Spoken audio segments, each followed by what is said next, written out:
오늘 이 시간에 우리에게 주신 하나님 말씀 잠언서 20장 1절 말씀 보겠습니다. 포도주는 거만하게 하는 것이요 독주는 떠들게 하는 것이라. 이에 미혹되는 자마다 지혜가 없느니라. 아멘.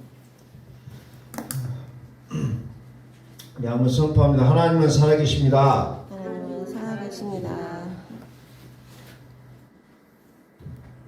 자, 아모스 6장 3절부터 좀 말씀을 보겠습니다.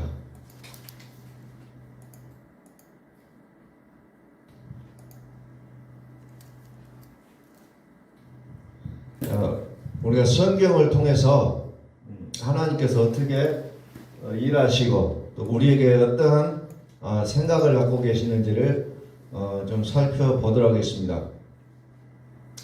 아모스 6장 3절부터 보면은 여러가지 구약 성경 보면은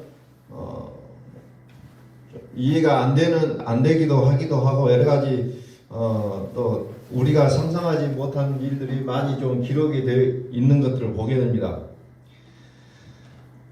아모스 6장 3절 너희는 흉한 날이 멀다 하여 포악한 자리로 가까워지게 하고 상하상에 누우며 심상에서 기지개 켜며 양떼에서 어린 양과 우리에서 송아지를 잡아서 먹고 비파 소리에 맞추어 노래를 지절거리며 다윗처럼 자기를 위하여 악기를 제조하며 그랬어요. 여기 자기를 위하여 라는 부분이 우리가 다시 한번 좀 살펴볼 내용들이에요. 자기를 위하여. 이 시대가 자기를 위한 시대예요. 사사기서에 보면은 자기 소견에 어른들 행하였다라 그래서 자기 생각대로 사는 거죠. 아모스서에도 마찬가지로 그 시대가 자기를 위하여 살아가는 그 시대를 보여주고 있다는 거죠. 6절부터 보면은 대접으로 포도주를 마시며 귀한 기름을 몸에 바르면서 요셉의 환난에 대하여는 근심하지 아니하는 자로다. 근심하지 아니하는 자로다. 그러므로 그들이 이제는 사로잡히는 자 중에 앞서 사로잡히리니 기지개 켜는 자의 떠드는 소리가 그치리라. 그래서 쭉 보면은 이제 보겠습니다. 6장, 7장을 좀 같이 보도록 하겠습니다. 그래서 여러분들 집에 가셔서 다시 한번 성경을 좀 읽어보셨으면 좋을 것 같고요. 7장으로 또 한번 넘어갈게요. 6장. 쭉 처음부터 좀 계속해서 읽었으면 좋겠는데 한번 보겠습니다. 주 여호와께서 내게 보이신 것이 이러하니라. 왕이 풀을 벤 후 풀이 다시 움돋기 시작할 때 주께서 메뚜기를 계시매 메뚜기가 땅의 풀을 다 먹은지라. 우리가 메뚜기를 보면은 참 약하게 보입니다. 그런데 메뚜기가 약하진 않아요. 왜 그러냐? 메뚜기 떼가 지나가는 자리는 곡식의 줄기도 남지 않을 정도로 다 뜯어 먹어버린다는 거죠. 그것이 오늘날 뉴스를 통해서도 좀 간혹 들려오고 있는 뉴스 중에 하나예요. 메뚜기 떼가 모든 농작물을 다 갉아 먹어버리는 현상들이 앞으로도 아마 그런 현상들이 더 나올 거예요. 그래서 그것이 우리나라까지도 오게 된다라는 그런 이야기가 있습니다만은 메뚜기 떼라는 건 굉장히 무서운 존재들입니다. 모든 곡식을 줄기까지 하나도 남김없이 다 갉아 먹어버리는 습성을 가지고 있고 이것들이 사람의 살도 여러분 옛날에 사마귀 났을 때 그 사마귀를 내다 놓고 뜯겨보면 알 거예요. 그 살도 그 연약한 몸처럼 보이지만 그 뜯어먹고 있는 모습을 보게 된다는 거죠. 굉장히 이런 것들을 보여주고 있습니다. 메뚜기. 다시 말해서 이 메뚜기는 여기에서 재앙을 일으키는 요인으로 나오고 있다는 겁니다. 다시 말해서 우리 속에 메뚜기와 악을 제거하라는 하나님의 명령에게서 나오게 되는 거죠. 우리는 어떤 일을 하면서 자꾸 우리의 삶 속에서 왜 안 되지라는 말을 굉장히 많이 쓰고 있습니다. 왜 안 되지? 나만 안 되는 것일까? 안 되는 것이 아니라 하나님께서 오늘 우리에게 말씀하시기를 내 속의 악을 제거하라는 거예요. 내 속의 악을 제거하라. 제거하지 않기 때문에 우리가 안 되게 보일 뿐이라는 거죠. 하나님은 모든 것을 주시기를 원하시는데 내 속에 악이 있으면 하나님은 안 주시겠다는 거죠. 그래서 우리에게 있어서 중요한 것은 내 속에 악을 발견하는 게 우리에게는 가장 중요한 일이라는 거죠. 내가 예수 믿고 죄가 깨끗하게 되어 있지만 여전히 나에게 남아있는 건 악이 남아있다는 거죠. 그래서 예수는 자기 백성을 죄에서 구원할 자다. 그리고 임마누엘이라 아들을 낳으니 임마누엘이라 하리라. 하나님이 저희와 함께 하시겠다는 내용이 나와요. 오늘 우리가 살아가면서 때때로 우리는 힘들어하고 고통을 느끼고 공고하고 온통 우리의 삶을 메뚜기가 다 먹어치우는 모습들밖에 없다는 거죠. 성경은 뭐라 합니까? 성경은 모든 것을 제 아래에 가두어 놨다고 했어요. 모든 것에 우리는 제 아래에 모든 것을 감춰놨는데 가둬놨는데 우리는 그 모든 것이 왜 내게 안 오냐고 얘기하고 있어요. 그러면 이 모든 것을 받아내기 위해서는 어떻게 합니까? 죄 아래라고 했잖아요. 죄를 해결하지 않으면 우리는 그것을 어떻게 할 수가 없는 존재들이라는 거죠. 될 듯 안 되는 겁니다. 될 것 같은데 안 돼요. 그런데 우리는 이 될 것을 붙잡지 말라는 거예요. 우리는 환경이라고 얘기합니다. 물질이라고 얘기를 하고 있죠. 또 우리는 내가 힘든 것은 사람 때문에 힘들다고 얘기합니다. 그런데 사람 때문에 힘든 것이 아니에요. 죄악이 나를 계속해서 가둬가고 있기 때문에 우리가 힘들다는 겁니다. 우리는 그 근본을 알아차리지 못하고 자꾸 환경이 나를 이렇게 만들었다. 물질이 없어서 내가 이렇다. 사람 때문에 내가 만나는 사람 때문에 이런 일이 벌어졌다고 우리는 이야기하고 있다는 거죠. 그러나 성경은 뭐라고 합니까? 성경은 죄 아래 모든 것을 가둬놨다고 얘기하고 있다는 거죠. 그럼 우리는 이것이 언제 해결됐냐는 거죠. 언제 해결됐냐? 환경의 이면에는 영이라는 게 있어요. 우리가 살아가는 이 모든 환경 속에는 영이 존재하고 있다는 겁니다. 이 영은 때로는 악의 모습으로 나오고 있다는 거죠. 우리는 하나님을 믿으면서도 나는 하나님을 경외하는 자라고 얘기하면서도 하나님을 경외하는 것이 아니라 환경을 경외하고 살아갈 때가 너무 많이 있음을 우리는 발견하게 됩니다. 이것은 성경에서 말하는 악이라는 겁니다. 가시던 뿌리예요. 독주와 같다는 거죠. 그것을 깨닫는 자가 끊게 되어 있다는 겁니다. 우리가 영적으로 깊이 들어가면 바로 그것이 악이라는 거죠. 그래서 우리가 지난 시간에 무엇을 했냐면 금식하라고 했습니다. 금식은 밥을 안 먹는 것이 아니고 내가 지금까지 살아왔던 모든 것들을 결단하고 끊어내는 순간들을 얘기하고 있다고 했습니다. 육으로 행동하고 육으로 반응한 것이 성경은 악이라는 겁니다. 감정에 우리가 충실하는 것을 성경은 악이라고 얘기하고 있죠. 그렇기 때문에 우리는 이런 것들이 우리를 붙잡고 있기 때문에 우리의 삶이 공고할 수밖에 없다는 겁니다. 피곤할 수밖에 없어요. 아플 수밖에 없다는 겁니다. 모든 것을 가두는 것은 죄라고 얘기하고 있습니다. 죄. 성경은 모든 것을 지 아래 가둬놨다. 모든 것을 지 아래 가둬놨다.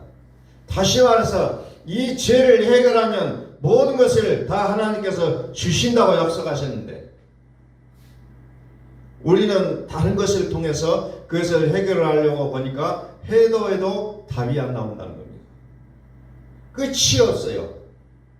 아무리 열심히 살았고 아무리 내가 그냥 노력을 했어도 안 되는 이유가 이 근본적인 문제를 해결하지 않기 때문에 그렇게 된다는 거죠.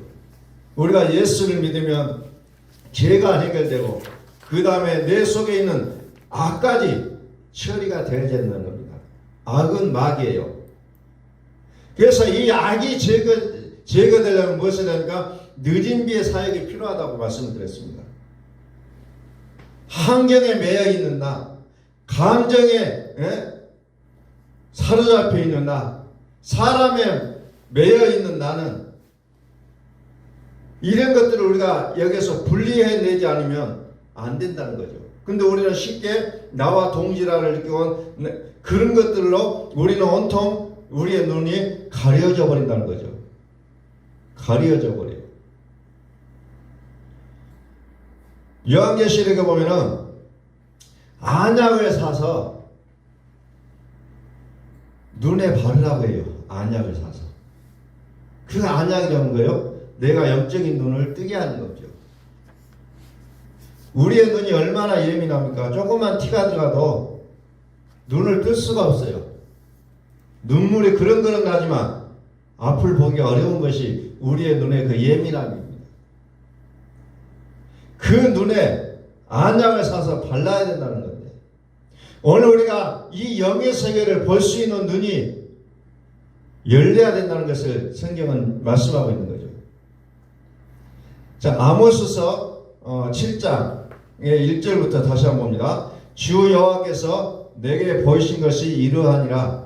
왕이 풀을 벤 후 풀이 다시 움돋기 시작할 때에 주께서 메뚜기를 지으심에 메뚜기가 땅의 풀을 다 먹으니라. 내가 이르되 주 여호와여 청하건대 사소서 야곱이 미약하오니 어떻게 서리이까 하며 여호와께서 이에 대하여 뜻을 돌이키셨으므로 이것이 이루어지지 아니하리라 여호와께서 말씀하셨니라. 야곱이 미약하오니 어떻게 서리이까? 다시 말해서 믿음이 적으니 어떻게 살겠느냐는 거죠. 믿음 있는 자가 되어야 됩니다. 말씀에 들어가야 돼요.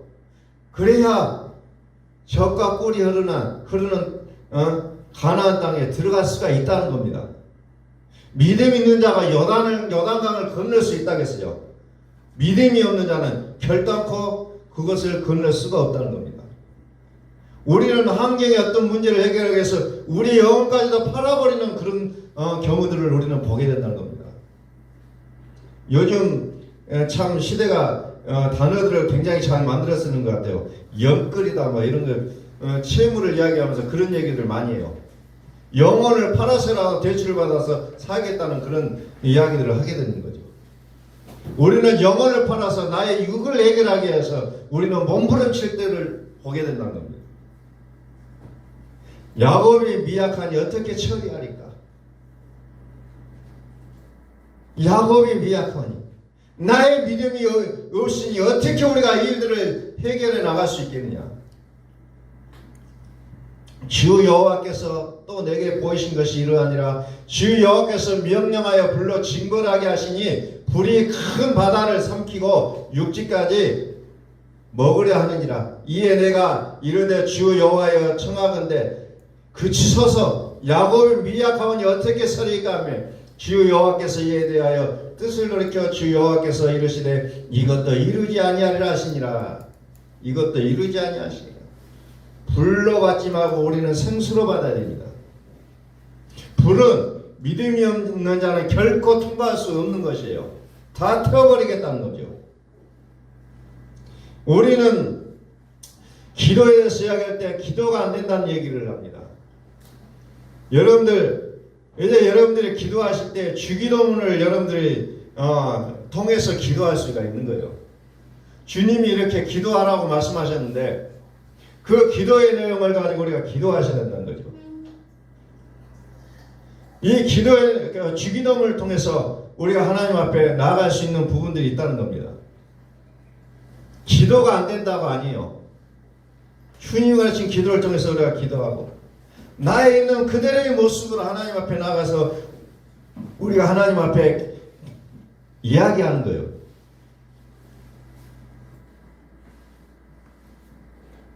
모든 것을 죄 아래 가둬놨다. 먹는 것 마시는 것 구하지 말라는 거죠. 이 먹는 것 마시는 것을 구하는 자가 누구라고 해서 이방이라고 했어요. 믿음이 적은 자라는 거죠. 믿음이 없어 어쩔 수 없이 구하니 이제 참으시라는 거예요. 오늘 내용이 참으시옵소서. 그러나 이 먹는 것 마시는 것은 다 불러 태워질 것들이라는 거죠. 영원하지 않는 내용들이요. 먹는 것 마시는 것을 구하지 말고 뭘 구합니까? 그의 나라와 의를 구하라 했잖아요. 그의 나라와 의. 다시 말해서 이 악은 무엇로 제거할 수 있느냐? 의로 제거할 수가 있다는 거죠. 우리의 삶 속에는 온통 벽이 가려져 있습니다. 안 된다는 것밖에 없어요. 그러다 보면 우리는 언제 되냐고 우리는 물어본다는 거죠. 이 악을 처리하지 않으면 결단코 하나님께서는 문제를 해결해 주시지 않겠다는 겁니다. 악을, 우리 속에 들어있는 악을 처리하는 것이 우선이라는 거죠. 먼저 나를 발견하라는 거죠. 나를 발견해야 되는 거죠. 내 속에 악이 있으면 우리는 발견하시라는 겁니다. 나 예수 믿고 있는데 죄 용서 받았는데요. 아니라는 거예요. 아직도 내 속에 악이 남아있다는 겁니다. 그렇지 않으면 환경은 계속해서 나를 물고 무너지게 되어 있다는 거죠. 근데 우리는 어때요? 이 환경을 어떻게든지 그냥 해결하려고 발버둥치고 있기 때문에 더 깊은 수렁 속으로 들어가게 되어 있다는 겁니다. 선한 기준을 따르지 말고 하나님을 따르시라는 거예요. 사람이 기뻐하는 것을 하려고 하지 마시고 저 사람이 좋아하는 것을 저 사람이 좋아할 것 같다 그래서 내가 그것을 하는 것이 아니고 내 안의 말씀을 따르시라는 겁니다.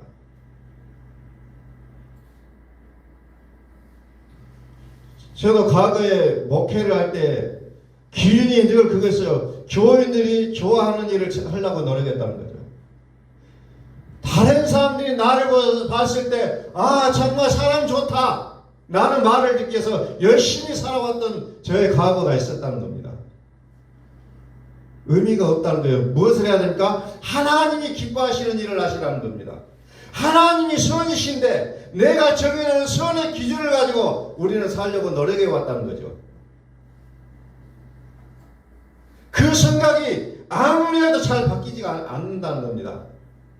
그러면 어떻습니까? 불을 주신다는 거죠. 불로 태우신다는 거죠.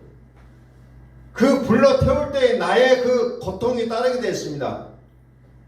때로는 그 나의 삶을 통해서 그런 고통들이 들어오게 된다는 겁니다. 오늘 우리는 이 세상을 살아가면서 하나님이 나의 멘토이심을 여러분들 믿으시기 바랍니다. 자꾸 다른 사람들의 이야기를 해요.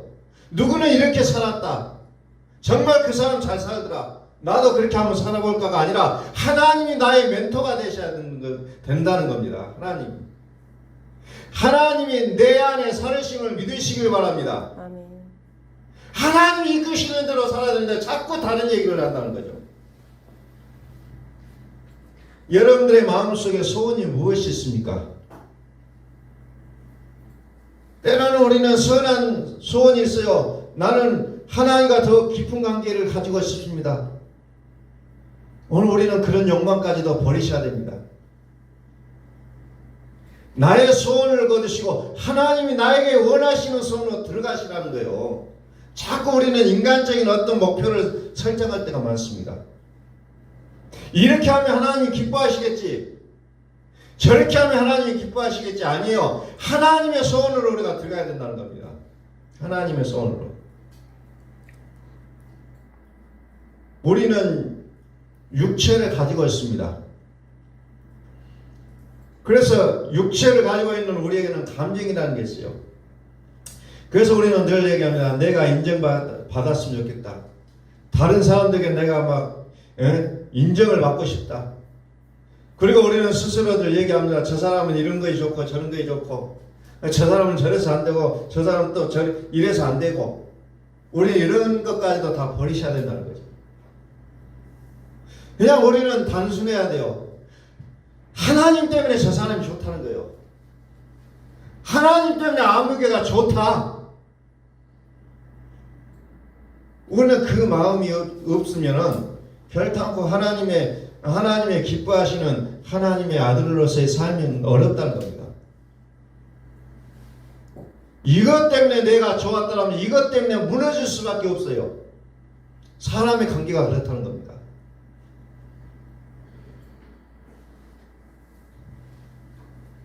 결혼하기 전에는 정말 그게 이뻐 보였는데 결혼하고 나니까 그것 때문에 못 살겠다고 얘기하는 거예요. 어떤 기준을 사람에게 두지 말라는 거예요. 나는 하나님 때문에 이 사람이 좋다는 겁니다. 하나님 때문에. 처음에는 그것이 좋아 보이지만 나중에는 그것 때문에 갈등이 빚어지게 되어 있다는 거예요. 사람은. 기준. 여러분은 어떤 것 때문에 행복을 느낍니까?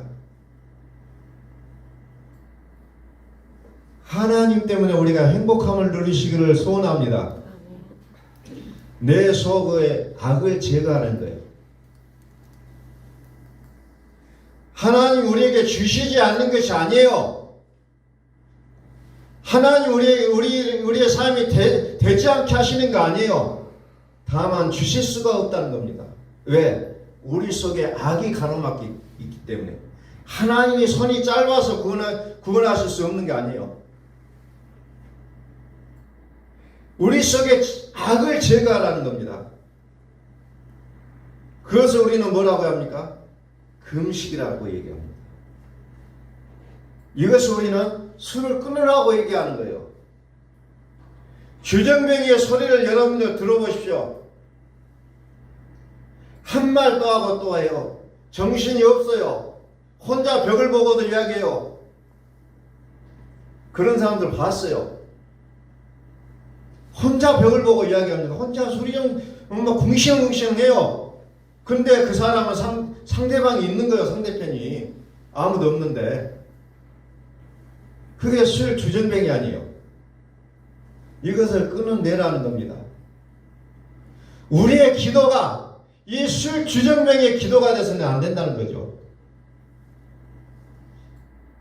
헛말 또 하고 하나님도 없는데 그래서 그냥 주저주저 막 이야기하고 있는 그런 모습들. 이게 아니라는 겁니다. 분리하시라는 거예요. 그리고 우리는 기대합니다. 하나님 이 악에서 구원하옵소서. 이 악에서 나를 구원하옵소서 기도하셔야 된다는 거죠. 여호와의 말씀은 순결하여 7번 단련한 것 같이 우리를 정결하게 시켜주신다고 했어요. 우리는 기도해야 됩니다. 의가 아니면 요동하지 않겠습니다. 내 마음을 쟁기질하기를 원합니다. 우리는 이런 기도가 우리에게는 매우 필요하다는 겁니다. 우리는 하나님이 깨끗하게 하심을 우리는 믿고 있습니다. 그럼에도 불구하고 악을 가지고는 들어갈 수가 없는 것이 하나님의 나라예요. 악이 제거가 되어야 된다는 겁니다. 시험에 들게 하지 마옵시고 다만 악에서 구하옵소서. 오늘 이 시대 우리의 기도가 이게 필요한 겁니다. 시험에 들게 하지 마옵시고 다만 악에서 구하옵소서. 상대에게서 악이 많이 보입니까? 그렇다면 내 안에 악이 더 많이 있음을 우리는 발견하셔야 된다는 겁니다. 하나님의 심판은 공의로우시다는 거죠. 편파가 없어요. 시편 12편의 내용을 우리가 한번 잠깐 다윗이 어때요? 아들에게 죽임을 당하려고 하니까 도망다니는 사람이요. 다윗이 위대한 영웅이기도 하지만은 세상 초라하기도 합니다. 자식한테 죽으려고 하니까 도망다녀요. 거지가 되기도 하고 인생 참 비참한 그런 꼴을 다 당했던 사람이 다윗이에요. 그가 다니면서 기도하고 있는 내용이 시편 12편에 보면 나와요. 여호와여 도우소서. 경건한 자가 끊어지며 충실한 자들이 인생 중에 없어지나이다. 그들이 이웃에게 각기 거짓말을 말하며 아첨하는 입술과 두 마음으로 말하는도다. 여호와께서 모든 아첨하는 입술과 자랑하는 애를 끊으시리니 이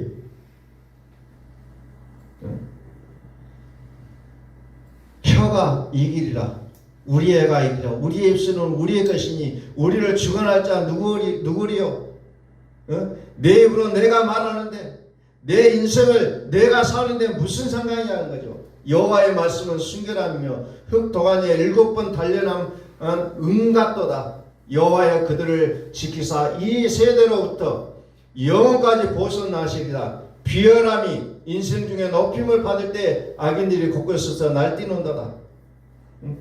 다윗이 처절하게 부르짖고 있는 내용이요. 13편에도 나와요. 여호와여 어느 때까지니까 나를 영원히 잊으시나이까? 주의 얼굴을 나에게서 어느 때까지 숨기시겠나이까? 나의 영혼이 번민하고 종일토록 마음에 근심하기를 어느 때까지 하오며 내 원수가 나를 치며 자랑하기를 어느 때까지 하리까? 여호와 내 하나님이 나를 생각하사 응답하시고 나의 눈을 밝히소서. 두렵건대 내가 사망의 잠을 잘까 하오며 두렵건대 나의 원수가 이르기를 내가 그를 이겼다 할까 하오며 내가 흔들릴 때에 나를 대적자들이 기뻐할까 하나이다. 나는 오직 주의 사랑을 의지하였사오니 나의 마음은 주의 구원을 기뻐하리다. 내가 여호와를 찬송하리니 이는 주께서 내게 은덕을 베푸심이로다. 그 상황 속에서 다윗이 할 수 있는 일이 어떻게 보면 기도밖에 없었다는 거죠. 처절한 기도를 하고 있어요. 그러면서 결론이 뭡니까? 나의 마음은 주의 구원을 기뻐하리다. 결론을 내리고 있잖아요. 하나님으로 인하여 나는 기뻐할 수 있습니다. 내 환경은 이럴지라도 내가 환경을 경외하는 자가 아니기에 나는 하나님의 구원을 위하여 기뻐할 수 있습니다라고 고백하는 이 내용을 우리는 눈여겨보셔야 된다는 거죠.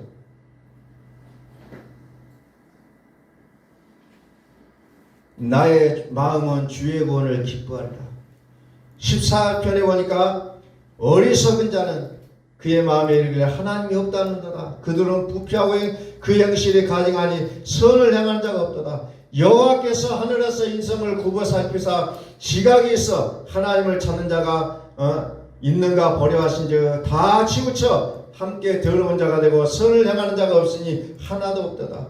죄악을 행하는 자는 다 무지하냐? 그들이 떡 먹듯이 내 백성을 먹으면서 여호와를 부르지 아니하는도다. 그러나 거기서 그들을 두려워하여 싸우니 하나님이 의인의 세대에 계심이로다.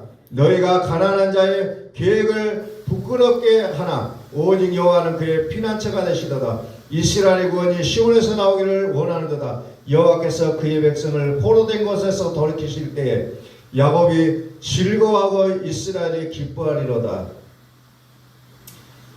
도대체 되는 것이 무엇이냐? 참 다윗이 그 인생의 그 참담함을 노래하고 있습니다. 지금. 그래서 우리는 무엇보다도 지킬 것은 마음이라고 했어요. 마음. 그래서 하나님의 나라에 들어간 자들의 그것은 뭡니까? 마음을 지키는 자들입니다. 나의 악에서 벗어나고 오직 하나님을 향하는 그 마음, 변치 않는 그 마음을 통해서 구원받는 모습을 얘기하고 있다는 거죠. 자, 요에서로 좀 넘어가겠습니다. 10편, 15편도 이제 그런 내용들이 쭉 나오고 있어요. 요에서 3장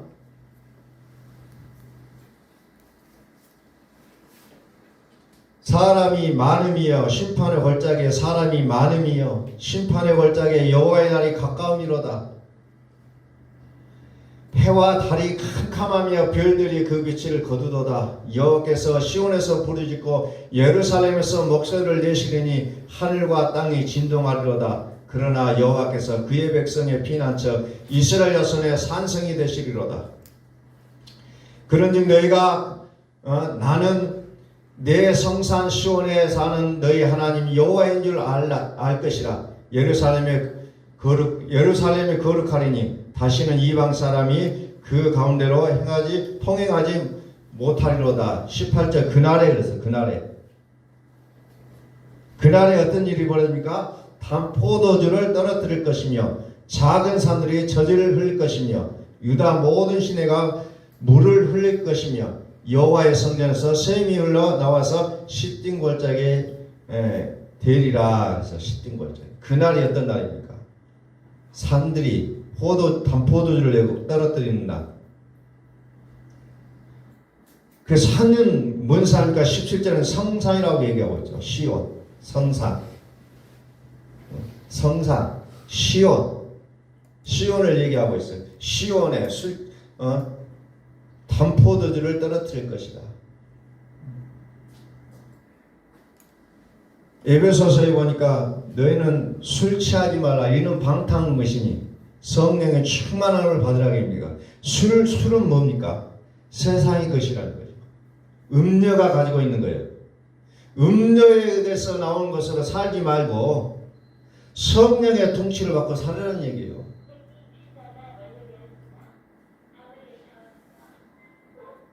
그래서 새 예루살렘 성에서 살으라는 것을 얘기하고 있습니다. 이것은 회복된 교회의 모습을 얘기하고 있는 거죠. 그래서 거룩한 성 중심에는 뭐가 있습니까? 전능한 신이와 어린 양이 계신다는 거죠. 그것이 거룩한 성이에요. 다른 것이 있는 게 아니에요. 오직 하나님만이 거하시는 것. 그날에 산들이 단포도주를 떨어뜨릴 것이며 작은 산들이 저주를 흘릴 것이며 유다 모든 시내가 물을 흘릴 것이며 여호와의 성전에서 샘이 흘러나와서 시딤 골짜기에 되리라. 유다는 영원히 살게 있겠고 예루살렘은 대대로 있으리라. 내가 전에는 그들의 피 흘림 당한 것을 갚아주지 아니하겠거니와 이제는 갚아주리니 이는 여호와께서 시온에 거하심이니라. 갚아주시겠다는 거예요. 하나님이 쓴물이 걷어지고 단물이 나오게 해주시겠다는 거예요. 성경은 그것을 가르쳐 뭐라고 하냐면 생명가시라고 표현하고 있는 겁니다. 생명가시를 먹게 하겠다. 그것이 요한계시록 22장에 펼쳐져 있는 서양과 서땅의 광경이라는 겁니다. 그것을 먹여주겠다는 거예요. 마태복음 21장에 예수님께서 십자가를 지고 피를 다 흘리시면서 이제 그 고통을 덜게 하기 위해서 사람들이 쓸개탄 포도주를 갖다 주는 거예요. 그러나 예수님은 뭐라고 합니까? 나는 그건 먹지 않겠다고 얘기합니다. 나는 그 쓴 포도주를 마시지 않겠다고 말씀하셔요. 다시 말해서 우리는 이 쓴 포도주를 끊어야 된다는 겁니다. 예수님은 우리의 참 포도주시에요. 예수님은 우리의 생명수예요. 예수님은 물로만 오신 것이 아니라 피로도 임하셨다고 말씀하고 있습니다. 생명이신 예수님의 말씀에 우리는 귀를 기울여야 돼요. 매일매일 순간순간. 그냥 주일날 와서 듣는 것으로 끝나는 것이 아니고 매 순간순간마다 이 복음의 말씀 앞에 귀를 기울이셔야 된다는 거죠. 세상의 어떤 요란함 속에서 나의 마음이 거기에 끌려서 요동치지 말고 우리는 오직 하나님의 말씀에 의하여 장단을 맞춰야 된다는 겁니다. 제가 사람들 만나서 이야기할 때 그런 얘기를 좀 많이 해요. 우리 만난 사람들 중에도 참 그 일을 하다 보면은 그 힘들게 하는 사람들이 나오게 됐어요. 그러면은 사람들이 하는 말이 나 저 사람들이 일 못하겠습니다. 그만둬야 되겠습니다 하는 얘기를 하는 거죠. 그럼 저 사람이 당신 인생에 어떤 영향력이 있는 사람이냐? 게 아니대. 그러면 저 사람 때문에 당신이 당신의 인생의 계획을 세웠는데 저 사람 때문에 허구 안 허구를 결정할 이유가 있냐고 물어보면 없다 그래요. 그래서 계속 일하는 사람들이 있더라고요. 그렇게 말을 하니까. 그 사람 내 인생에 아무런 관계도 없는데 저 사람 때문에 그만둔다라는 얘기를 하는 겁니다. 우리는 하나님의 사람인데 세상 때문에 내가 하나님을 못 믿겠다고 얘기하고 똑같은 거죠. 세상이 아무리 요동친다 할지라도 내 마음의 중심은 오직 영혼에 닫히신 그리스도께 소망을 두시라는 거예요. 자꾸 우리는 다른 것으로 우리의 삶의 기준을 맞춰가려고 하는 우리의 몸부림을 볼 때가 있다는 겁니다. 이사야서 5장에 보면 뭔 얘기 나옵니까? 참포도 나무를 주고 그 나무를 가지고 땅에 심으라고 얘기해요. 심었어요. 그런데 참포도 열매를 맺는 것이 아니라 들포도 열매를 맺어버려갖고 거기에 이제 여러 가지 이제 내용이 나옵니다. 참포도 열매를 맺어야 되는데 들포도의 열매를 맺는다는 거죠. 이사야서 5장 4절에 내가 내 포도원을 위하여 행한 것 외에 무엇을 더할 것이 있으랴. 내가 좋은 포도 맺기를 기다렸거늘 들포도를 맺으면 어찌 됨인고. 이제 내가 내 포도원에 어떻게 행할지를 너희에게 이르리라. 내가 그 울타리를 걷어 먹힘을 당하게 하며 그 담을 헐어 짓밟히게 할 것이요. 이제 들포도를 맺을 필요가 없다는 거죠. 그래서 내어주겠다는 겁니다. 내가 그것을 황폐하게 하리니 다시는 가지를 자름이나 북을 돋울지 못하며 찔려 가시가 날 것이며 내가 또 구름에게 명하여 그 위에 비를 내리지 못하게 하리라. 들포도가 맺힘이 어찌민고. 내 안에 포도가 없음을 한탄하지 말고 내 속에 악이 있음을 우리는 살펴내야 된다는 거죠. 이게 하나님 보실 때 정상적인 이치라는 거죠. 왜 나는 이것도 안 주지, 이것도 안 주지, 왜 나는 안 되지, 이걸 한탄하는 것이 아니라 내 속에 악이 있는지를 살펴보시라는 거예요.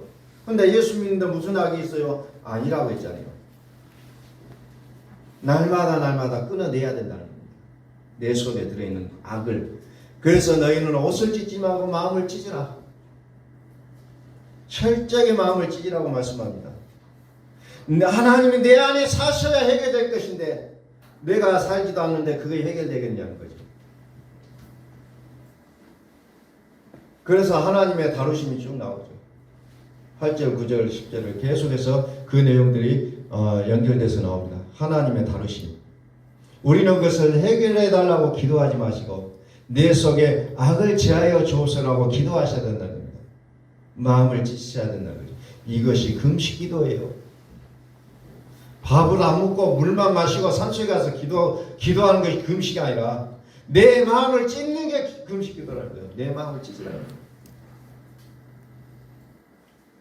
내 마음을 찢으라. 11절 아침에 일찍 일어나 독주를 마시며 밤이 깊도록 포도주에 취하는 자들은 화 있을진지어. 그들이 연애에는 수금과 비파 수고와 소고와 피리와 포도주를 갖추었어도 여호와께서 행하시는 일에 관심을 두지 아니하며 그의 손으로 하신 일을 보지 아니하는도다. 독주와 포도주에 취해 있는 모습을 얘기하고 있죠. 그 다음에 같은 게 포악해지고 강포해지고 다투고 그 술 주정하는 모습이 나올 수밖에 없다는 거죠. 이 악을 제거해달라고 기도하시라는 것이 오늘 성경에 우리에게 말씀하시는 내용들. 그래서 여러분들 집에 가시면 이사야서 5장도 쭉 한번 읽어보셔야 돼요. 오늘부터 제가 이제 좀 성경을 읽어볼 내용들을 단톡방에 좀 올려놓을 테니까 여러분들이 말씀을 좀 일주일 내내 묵상하시면서 여러분들이 좀 하나님의 통치 아래로 들어갈 수 있기를 소원합니다. 통치 아래로 들어가야 돼요. 그래서 그 설교했을 때 들었지만 다 잊어버려요. 사실은 또 무슨 내용인지 잘 모를 때도 있어요. 그래서 말씀을 계속해서 읽고 또 읽고 그래서 복음으로 듣다 보면 결국 그리스도의 말씀이 나의 믿음을 자라게 하신다는 겁니다. 구약 성경을 계속 읽으려니까 좀 지루하신 분들이 계신 것 같아서 좀 많이 읽으면서 하고 싶은데 그것도 쉽지가 않네요. 그러니까 성경을 함께 모여서 읽는 것처럼 좀 예배 시간에 한번 읽어봤으면 좋겠는데 좀 지루할 것 같고, 그러니까 여러분들이 집에서 좀 유튜브도 틀으면서 같이 들으면서 읽으셨으면 좋을 것 같아요. 그래서 여러분들이 이 복음 안으로 들어가셔야 하나님이 여러분 안에 사시고 그걸 하나님을 인해서 어떻게 됩니까? 우리의 모든 삶이 이제 좀 더 업그레이드가 될 수가 있다는 겁니다. 21절부터 좀 한번 볼까요? 스스로 지혜롭다 하며 스스로 명철하다 하는 자들은 화에 있을진저 포도주를 마시기에 용감하며 독주를 잘 빚는 자들은 화에 있을진저 그들은 뇌물로 말미암아 악인을 의롭다 하고 의인에게서 공의를 빼앗는도다. 이로 말미암아 불꽃이 그루터기를 삼킴같이 마른 풀이 불 속에 떨어진 같이 그들의 뿌리가 썩겠고 꽃이 티끌처럼 날리리니 그들이 만군의 여호와의 율법을 버리며 이스라엘의 거룩하신 이의 말씀을 멸시하였습니다. 여러분 어떤 어려움을 가지고 살아가고 있습니까? 어려움을 해결하려고 하지 마시고 내 속의 악을 제거해달라고 기도하시기 바랍니다. 그게 마음을 찢는 거라겠어요. 잠언서 20장 1절 포도주는 거만하게 하는 것이요 독주는 떠들게 하는 것이라 이에 미혹되는 자마다 지혜가 없느니라. 지혜로 살지 않으면 멸망할 수밖에 없어요. 거만하는 자들 앞에서 속수무책으로 당할 수밖에 없고 그 독주는 떠들게 한다고 했죠. 시끄럽게 말하면 그 말에 그냥 넘어가 버릴 수밖에 없다는 거죠.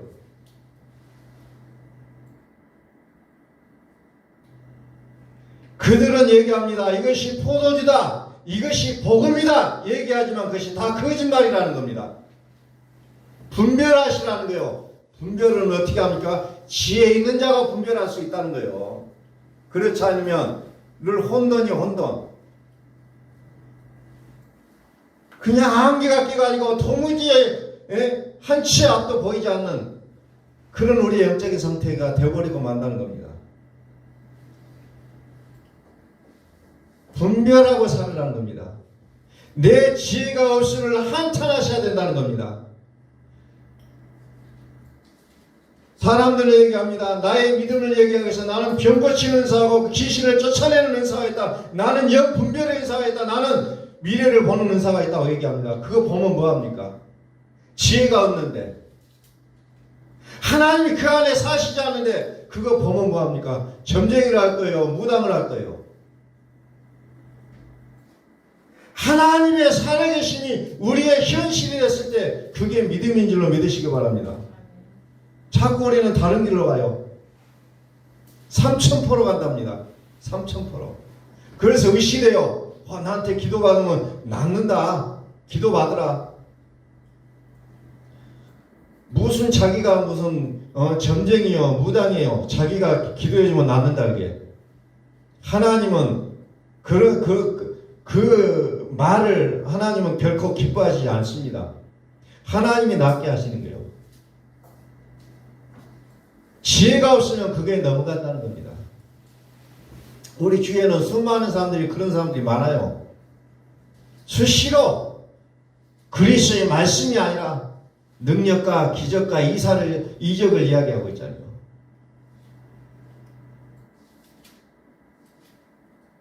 포도주는 거만하게 하고 독주는 떠들게 한다고 했습니다.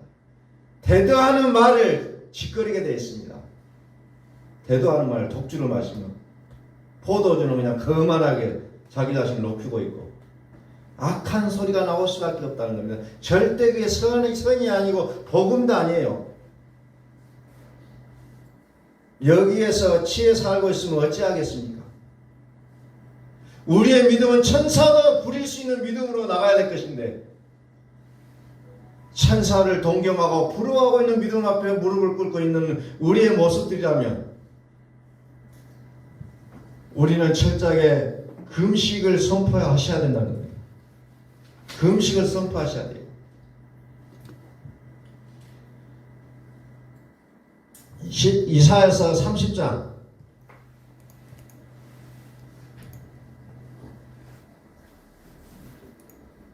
내게 짐승들에 관한 경고라.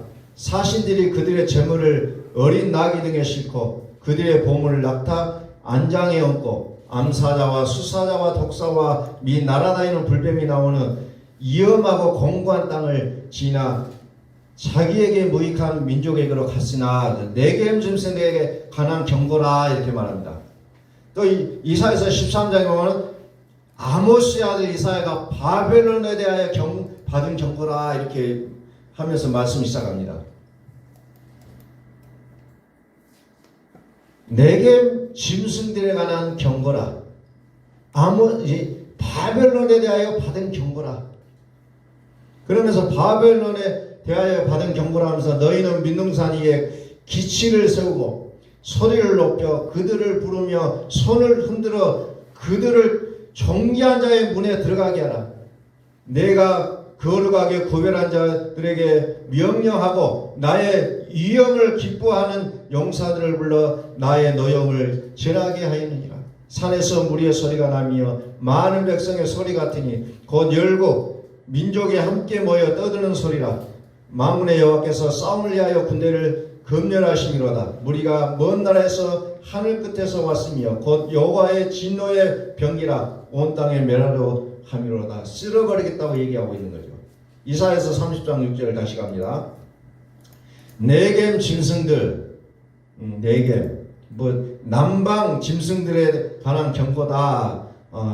이렇게도 이해할 수 있는 내용인데 네겜 지명 이름이죠. 사신들이 그들의 재물을 어린 나귀 등에 싣고 그들의 보물을 낙타 한 장에 얹고 암사자와 수사자와 독사와 및 날아다니는 불뱀이 나오는 위험하고 공고한 땅을 지나 자기에게 무익한 민족에게로 갔으나 애굽의 도움은 헛되고 무익하니라. 그러므로 내가 애굽을 가만히 앉은 라합이라 일컬었느니라. 자, 남방에는 누가 있다고 했냐면은 솔로몬에 보니까 스바 여왕이 살죠. 스바 여왕은 음녀를 상징하고 있다겠죠. 그는 바벨론이요, 짐승이요. 큰 음녀를 보니 그 속에는 뭐가 있어요? 귀신의 덩어리라고 얘기하고 있어요. 이것이 술 취한 자들의 모습이라는 겁니다. 진노의 포도주. 그래서 이것이 겉으로 보여지는 사건들이지만 이 모든 것이 내 속에 들어있는 사건들이라는 거예요. 내 속에. 이것들이 나를 다루고 있는 것인데 이것을 내가 아니라고 선언하셔야 돼요. 악이 걷어져야 하나님의 나라가 임하는 겁니다. 자, 8절.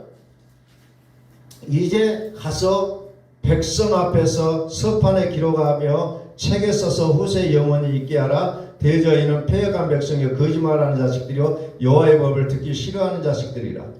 그들이 선견자들에게 이르되 선견하지 말라. 선지자들에게 이르기를 우리에게 바른 것을 보이지 말라. 우리에게 부드러운 말을 하라. 거짓된 것을 보이라. 여기서 부드러운 말을 하라 그러면 좋은 말이 아니고 아첨하는 말이에요.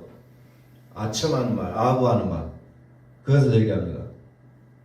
이 부드러운 말 하니까 이게 좋은 걸로 생각하지 마시고 아첨하는 말로 생각하시면 돼요.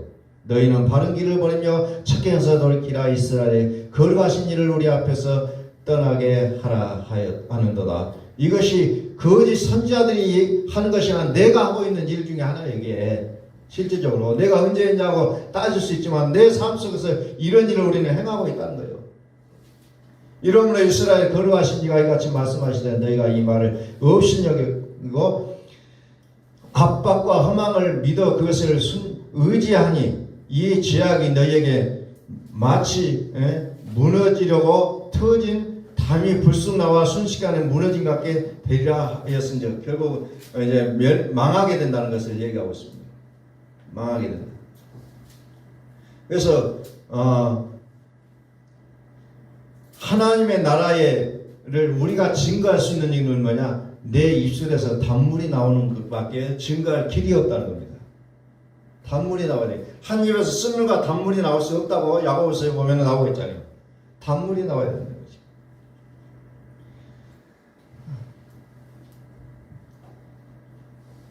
참 포도를 심었는데 들포도 열매가 맺어서는 안 된다는 거예요. 자, 21절을 한번 볼까요?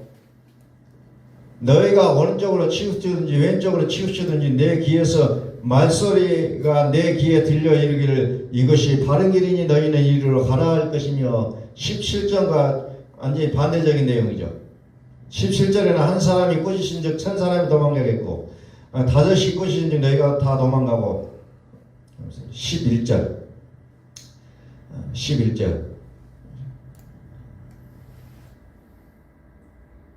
너희는 바른 길을 버리며 첩경에서 돌이키라. 이스라엘의 거룩하신 우리 앞에서 떠나시게 하라. 21절 너희가 오른쪽으로 치우든지 왼쪽으로 치우치든지 내 뒤에서 말소리가 내 귀에 들려 이르기를 이것이 바른 길이니 너희는 이리로 가라 할 것이며 하나님이 말씀해 주시겠다는 거예요. 그랬을 때 우리는 무엇을 해야 됩니까? 22절에 나가라 그랬잖아요. 나가야 되는 거죠. 나가라. 또 너희가 너희 조각한 우상에 입힌 은과 부어 만든 우상에 올린 금을 더럽게 하여 불결한 물건을 던진같이 던지며 이르기를 나가라 하리라. 이제 결단하고 있는 모습이 나오잖아요.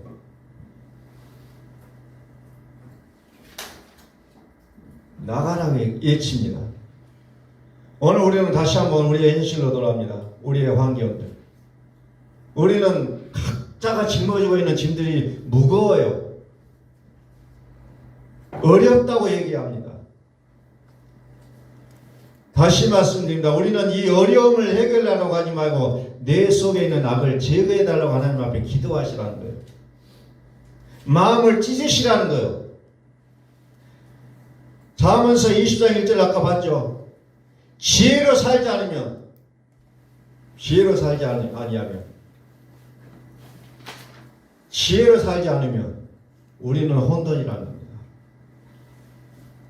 내 속에 살으시는 지혜이신 그리스도가 계시지 않냐면 우리는 여전히 예수 믿지만 나의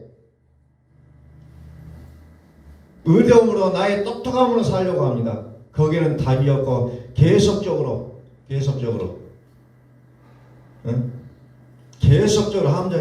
함정에 더 깊은 함정으로 들어갈 수밖에 없는 우리의 모습을 발견하고서 그때서야 우리는 아차한다는 거죠. 이미 깊이 들어가는 상황에서.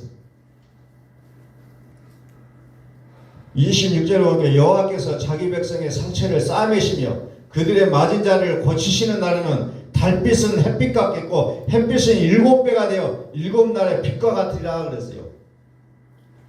하나님 우리를 이렇게 회복하게 하시고 우리를 이끄시겠다고 약속하고 있는 거예요. 여호와께서 자기 백성의 상처를 싸매시며 그들의 맞은 자리를 고치시는 날에는 달빛은 햇빛 같겠고 햇빛은 7배가 되어 7날의 빛과 같으리라. 7날의 빛과 같다. 거룩한 날이잖아. 7날이 모든 창조의 마지막 날. 이제 이 날이 어떤 날입니까? 요한계시록에 햇빛과 달빛도 필요 없고 오직 어린 양이 등불이 되시는 그날을 얘기하고 있는 거죠. 어린 양이 우리의 등불이 되셔요. 더 이상의 해와 달의 별이 필요가 없는 그 상황. 우리는 그것을 새하늘과 새 땅이라고 얘기하고 있습니다.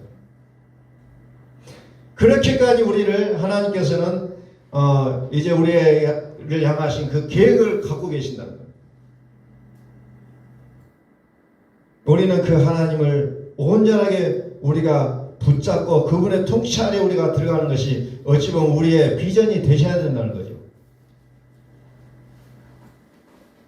하나님 앞에서는 우리는 나의 모습은 온데간데가 없어져야 된다는 거예요. 나의 생각도 없어야 되고 나의 마음도 없어지고 오직 그분의 마음과 생각으로 우리가 살아가야 되는 그날을 우리가 바라보셔야 되는 거죠. 이게 비전이라는 겁니다. 내가 어떤 것을 어떻게 해봐야겠다고 비전이 아니고 오히려 하나님의 통치 안에 들어가는 거예요. 그게 어린 양의 보좌예요. 그게 비전이라는 겁니다. 어린 양의 보좌. 근데 세상은 어때요? 내가 무엇을 해야 되겠다는 그 꿈을 세우라고 강요합니다. 그리고 그것을 놓고 기도하라 그래요. 요란스럽게 살라고 얘기합니다. 그러나 어린 양의 그 보좌는 요란스럽지가 않다는 겁니다. 오직 하나님의 통치, 하나님 것을 우리에게 비전으로 보여주신다는 겁니다.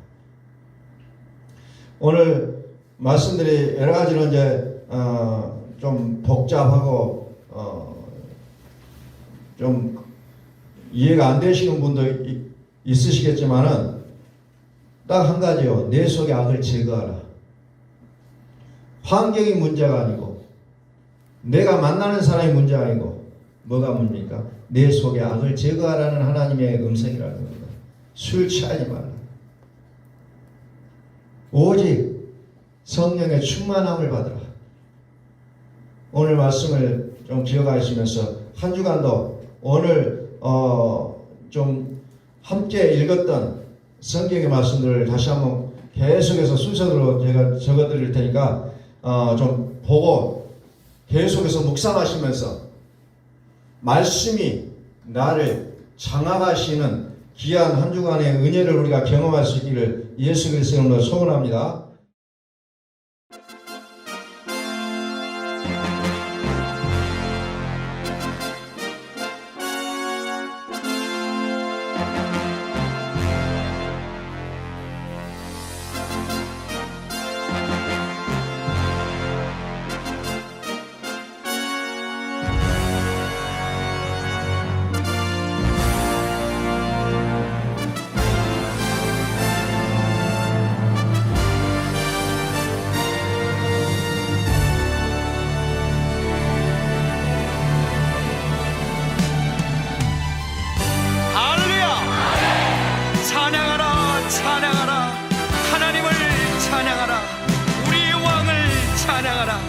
하나님은 온 땅의 왕이 되시며 열방을 치리하시니 그 이름을 선포합시다.